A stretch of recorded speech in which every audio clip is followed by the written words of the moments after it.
사람은 무엇인가를 의지하면서 이렇게 살아가게 됩니다. 어떤 사람들은 자신의 경험을 의지하면서 살아갑니다. 어떤 사람들은 자신의 지식을 의지합니다.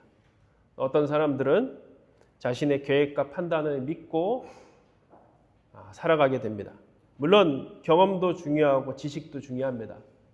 그러나 신앙생활이라는 것은 나를 믿는 것이 아니라 나보다 크신 하나님을 믿고 나아가는 것입니다. 내 생각보다 높으신 그 하나님의 말씀을 의지하며 살아가는 것. 그게 바로 우리의 믿음의 삶입니다. 오늘 말씀을 보게 되면은 베드로는 어떤 자신이 가지고 있는 경험을 내려놓고 하나님의 말씀을 의지하게 됐습니다. 그리고 나서 그의 삶에 놀라운 변화들이 일어나게 되었습니다. 말씀을 의지한다는 것은 사실은 어떤 선택 앞에서 내 생각이 아닌, 나의 능력이 아닌, 또 나의 어떤 경험들이 아닌 주님의 말씀을 선택하는 것입니다. 오늘 말씀을 보게 되니까 예수님께서 이 게네사렛 호숫가에 두 배가 있는 모습을 보고 그 중에 한 배에 있는 시몬 베드로에게 다가와서 그 배에서 말씀을 전하게 되셨습니다. 배를 타고 사람들에게 말씀을 전하기 시작했습니다. 그리고 나서 예수님께서 베드로에게 이렇게 말씀하십니다. 베드로의 지금 현재 상황은 어떤 상황이었습니까? 그는 밤새도록 고기를 잡으려고 했지만 잡지 못했던, 어떻게 보면 이 어부에게는 가장 철저한 실패를 한 날입니다. 가장 운이 없는 날이었을 것입니다. 그런데 예수님께서는 사실은 이 모든 것을 이미 알고 계셨던 것 같습니다. 그리고 예수님께서 이렇게 말씀하십니다. 베드로야, 물론 예수님은 아직 그 베드로라는 이름을 알지 못했지만 깊은 데로 가서 그물을 내려 고기를 잡으라. 그렇게 말씀하십니다. 베드로의 입장에서는 사실 이 말씀은 이해할 수도 없고 사실은 그 말씀을 받아들일 수도 없는 말씀이었습니다. 왜냐하면 물고기를 잡는 데에 있어서는 베드로는 어부였고 자신의 경험이 훨씬 더 컸기 때문입니다. 저는 이제 낚시에 대해서 잘 모르는데요. 제가 예전에 근무했던 교회에 낚시를 좋아하시고 또 어렸을 때부터 강가에 사셔가지고 매일 물고기를 잡았던 분이 계십니다. 그래서 어느 날 이제 그 집에 내려가서 같이 이제 물고기를 잡는데 저는 이제 한 번도 물고기를 잡아본 적이 없으니까 이렇게 그물 같은 것을 이렇게 줘가지고 던져서 이렇게 물고기를 잡는데 제가 이렇게 던지면은 물고기가 하도 잡히질 않더라고요. 이상하게 똑같이 그분이 던지는 것 같은데 그 목사님이 던지면은 이상하게 물고기가 잡히는 거예요. 그래서 제가 물어봤죠. 아니 목사님 똑같이 던지는데 왜 저는 물고기가 안 잡히고 목사님만 물고기가 잡힙니까? 그랬더니 그분이 하시는 말씀이 물고기도 초짜는 안답니다. 그리고 그냥 던지는 게 아니라 던질 때 이 물고기가 어디로 가고 어떤 곳에 있을 것인지를 생각하면서 던져야 된다는 것이죠. 이게 하루아침에 이루어지는 것이 분명히 아닐 것입니다. 오랜 시간 동안 경험을 통해서 익히게 되는 것이죠. 사실 베드로는 고기에 대해서는 전문가였습니다. 물고기에 대해서는 그 당시에는 아버지의 직업이 자녀들에게 이어서 그대로 전해졌기 때문에 아마 베드로의 아버지도 어부였을 것입니다. 어렸을 때부터 베드로는 이 게네사렛 호숫가에 가서 물고기를 잡았습니다. 그러니 얼마나 이 지역에 대해서 잘 알겠습니까? 계절마다 어느 지역에서 어디서 물고기를 잡으면 가장 많이 잡히는지 아마 베드로만큼 아는 사람이 없었을 것입니다. 근데 오늘 베드로는 놀라운 고백을 하게 됩니다. 바로 5장 5절입니다.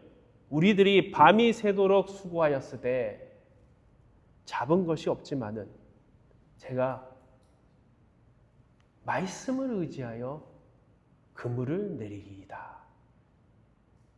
이 말은 바로 이런 뜻입니다.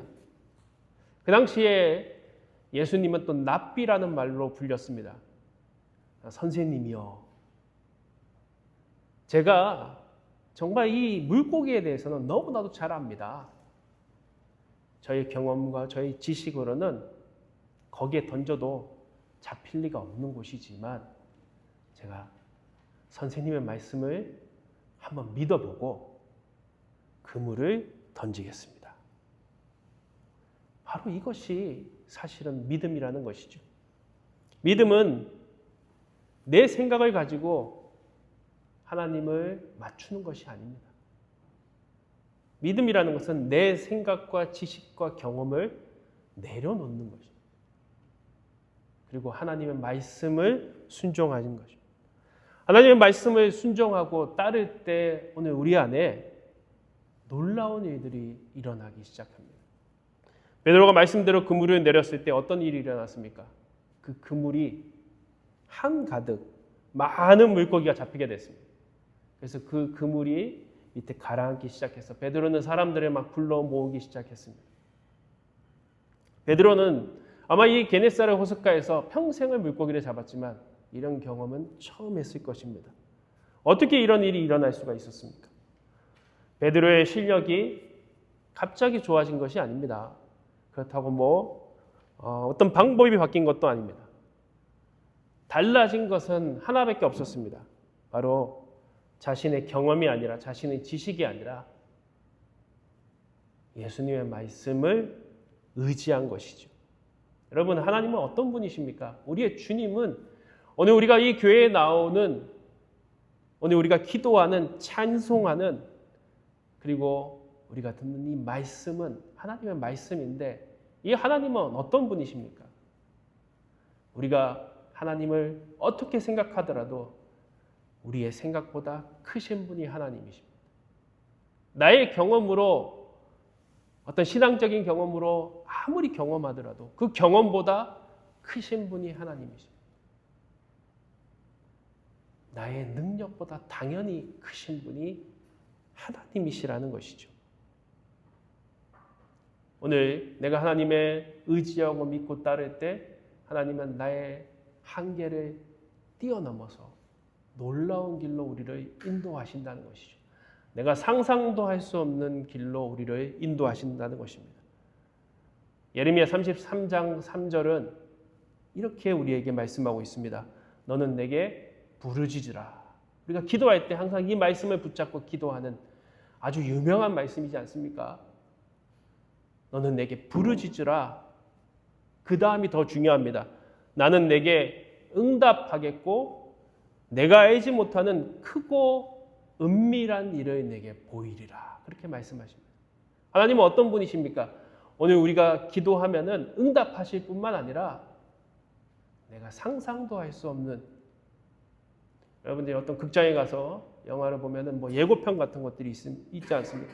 요즘에는 사실 극장을 많이 가지 않아 가지고 옛 추억이 됐는데요. 거기 보면은 예고편을 보면은 마지막에 이렇게 나옵니다. 여러분이 생각한 것보다 상상 이상입니다. 바로 하나님이 그런 분이라는 거예요. 여러분이 어떤 경험과 지식으로 하나님을 판단하더라도 그 하나님은 그것을 뛰어넘는 분이십니다.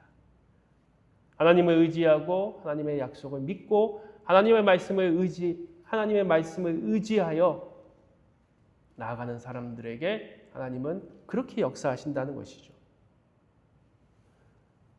사실 성경을 보면은 그런 일들로 이 안에 얼마나 많은 하나님의 역사들이, 이야기들이 있는지 모릅니다. 그 중에 가장 유명한 것이 바로 여리고성을 정복한 이야기이지 않습니까? 저 이스라엘 백성들을 인도에서 이제 모세를 이어서 저 가나안 땅에 들어가게 되는 여호수아는 가장 견고한 여리고성을 만나게 됩니다. 어떤 군사로도 뚫을 수 없는 그곳에서 하나님께서는 이스라엘 백성들에게 이렇게 말씀하십니다. 너희는 하루에 한 번씩 그 성을 돌아라. 근데 아무런 말도 하지 말아라. 그리고 제 7일이 되었을 때 그 성을 7번 돌고 나팔을 불고 외쳐라. 그 하나님의 말씀을 의지해서 여호수아는 이스라엘 백성들을 데리고 여리고성을 돌기 시작했습니다. 하루를 돌았습니다. 이틀을 돌았습니다. 사람들 사이에서 불만들이 나오지 않았겠습니까? 그래서 아마 하나님께서 너희는 말하지 말라. 말하지 말고 돌아라. 그렇게 말씀하셨는지도 모르겠습니다. 불만들이 나오고 이렇게 하면 안 된다고 생각하는 사람들이 당연히 나오지 않았겠습니까? 여호수아에게 사람들이 아마 찾아가서 아니 우리가 군사를 준비하고 전략을 짜야지. 아니 지금 성만 돌아가지고는 어떻게 저 성을 무너뜨릴 수 있겠습니까? 여호수아는 하나님의 말씀을 의지하고 성을 묵묵하게 돌게 했습니다. 그리고 제7일에 7번 성을 돌고 외쳤을 때 그 여리고 성이 무너지기 시작하는데 성경을 보면은 안에서부터 무너졌다. 그렇게 기록하고 있습니다. 하나님의 방법은 우리가 상상할 수 없는 일로 우리를 이끌어 가시는 것이죠. 그런데 그 과정을 믿고 순종하는 그 시간이 우리에게 당연히 필요한 것입니다. 말씀을 의지하게 될 때 오늘 우리 안에 어떤 일들이 일어나기 시작합니까? 어떤 놀라운 일들이 일어나기 시작합니까? 가장 놀라운 일은 내가 변하기 시작한다는 것입니다. 여러분들 사람이란 존재가 사실은 절대 변하지 않는 존재입니다. 제가 한국에 있을 때 이렇게 신방을 하게 됐는데 어떤 분이 이제 간암으로 말기 판정을 받고 이제 병원에서 죽을 날만 기다리고 있는 분이었어요. 근데 그 자녀가 너무나도 안타까워서 그 부모님을 위해서 기도해 달라고 해서 제가 그 병원에 가서 신방을 했습니다.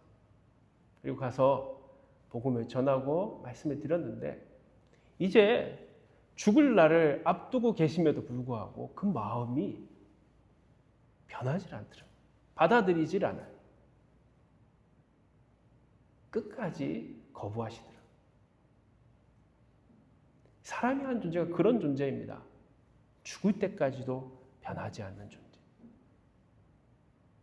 아무리 우리가 잔소리를 하고 그 사람을 변화시키려고 하더라도 그 사람은 변화되지 않는다는 것이 우리의 삶의 진리와 같은 것이죠. 그런데 하나님의 말씀이 들어오니까 사람이 변하기 시작합니다. 오늘 사실 베드로가 경험한 가장 큰 기적은 물고기를 많이 잡은 것이 아닙니다. 진짜 기적은 베드로가 변화되기 시작한 것입니다. 많은 물고기를 본 베드로는 갑자기 예수님 앞에 엎드려서 이렇게 고백합니다. 어떻게 보면 정말 뜬금없지 않습니까? 오늘 5장 8절을 보니까 주여 나를 떠나소서 나는 죄인이로소이다. 여러분 베드로가 어떤 큰 죄를 지었을까요? 남몰래 사기를 쳤을까요? 오늘 베드로가 왜 갑자기 이렇게 엎드리게 되었을까요? 아마 베드로는 그 물고기를 잡으면서 예수님이 그 배에서 하셨던 말씀들을 아마 들었을 것입니다. 예수님이 전했던 그 복음, 천국의 복음들을 들으면서 이분이 잘은 모르지만 뭔가 있는 분이 아닐까 이런 생각을 했을 것입니다. 그러고 나서 그물을 던져서 이 물고기를 건져냈을 때 그의 마음속에는 이분은 진짜다.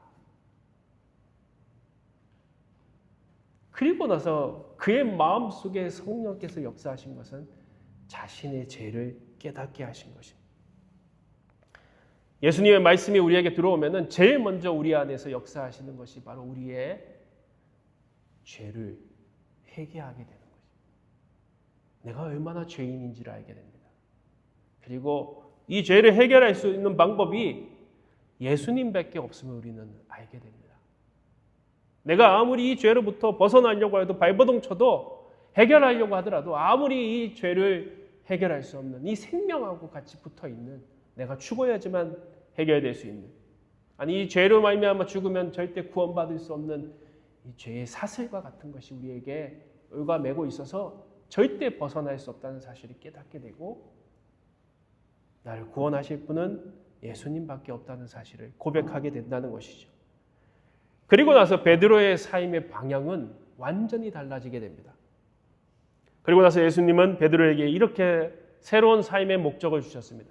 지금까지 베드로는 물고기를 낚는 어부였는데 예수님께서 이렇게 말씀하십니다. 오늘 5장 10절에 보니까 이제 후로는 내가 사람을 취하리라.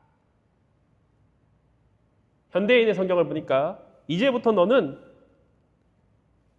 사람을 낚는 어부가 될 것이다. 사람을 낚을 것이다. 사람을 구원하는 자가 될 것이다. 오늘 예수님께서 그렇게 선포를 해버리신 것이죠. 평생 물고기를 잡는 것을 자신의 사명으로 여겼던 베드로가 이제는 사람을 낚는 어부가 되었습니다. 직업만 바뀐 것이 아닙니다. 주님의 말씀을 만나니까 그의 인생의 방향이 바뀌기 시작한 것입니다. 삶의 목적이 달라지기 시작한 것이죠. 여러분, 예수님을 만난 사람들은 삶의 목적이 달라지기 시작합니다. 공부를 해도 성공하기 위해서, 물론 성공하기 위해서 해야 되죠. 좋은 대학에 가서 좋은 학위를 따고 좋은 곳에 취직하기 위해서 열심히 공부하는 것입니다. 근데 예수님을 믿게 되면은 거기에서 더 나아가게 된다는 것이죠. 열심히 공부해서 선한 영향력을 가지고 남을 돕기 위해서 살아가게 됩니다. 돈을 모으는 목적 자체가 내가 그냥 잘 먹고 잘 사는 것에 머무르는 것이 아니라 내가 이렇게 행복하게 사는 것처럼 어려움 당하고 있는, 힘든 일을 당하고 있는 사람들도 도와야 되겠다는 마음들이 생기기 시작하는 것이죠. 금요일 날 푸드뱅크 봉사를 이렇게 하는데요.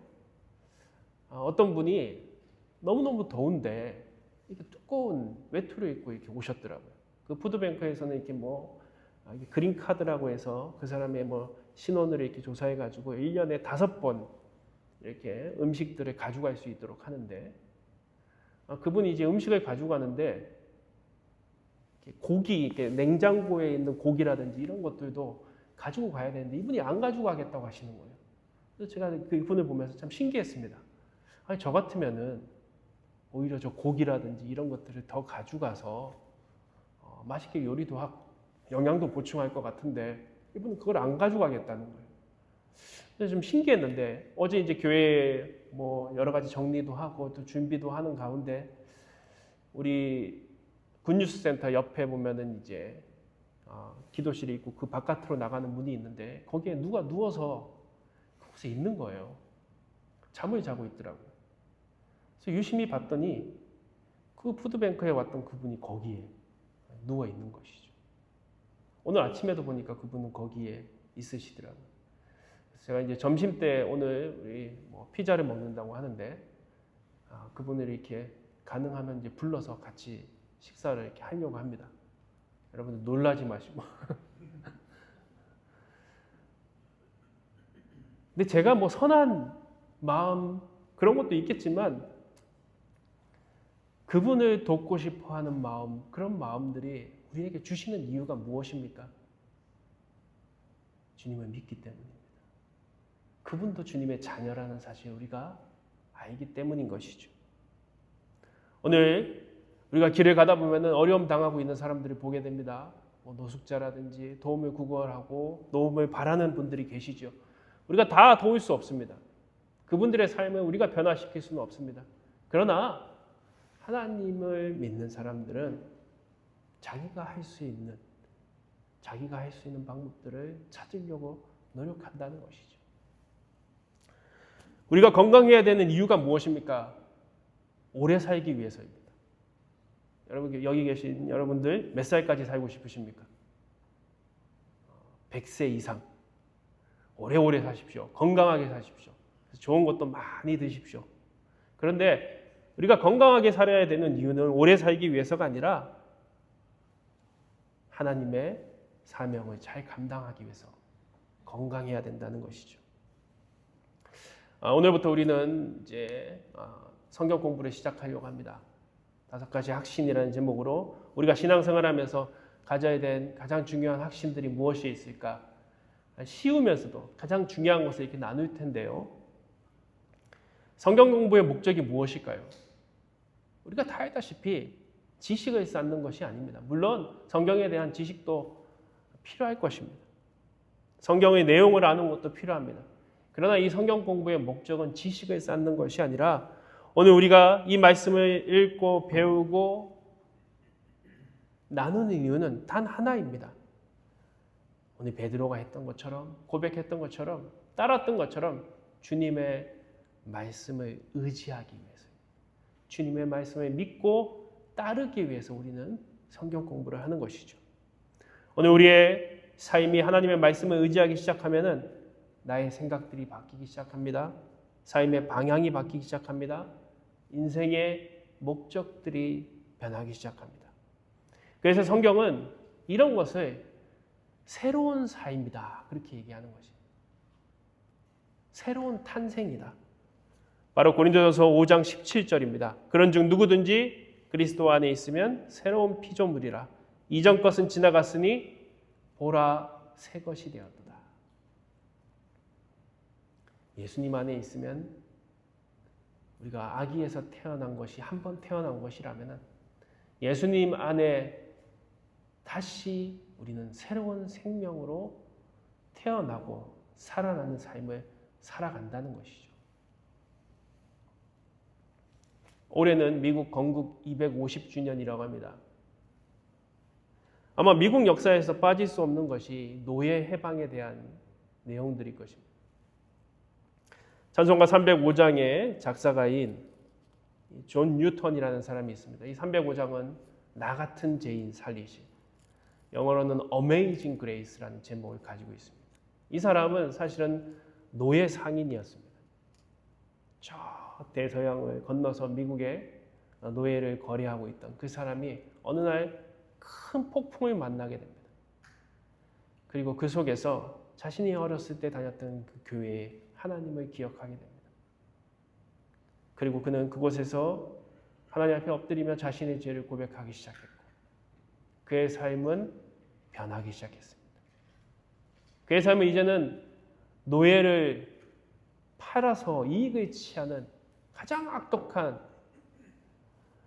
사람에서 이제는 사람을 구원하는, 복음을 전하는 사람이 되었습니다.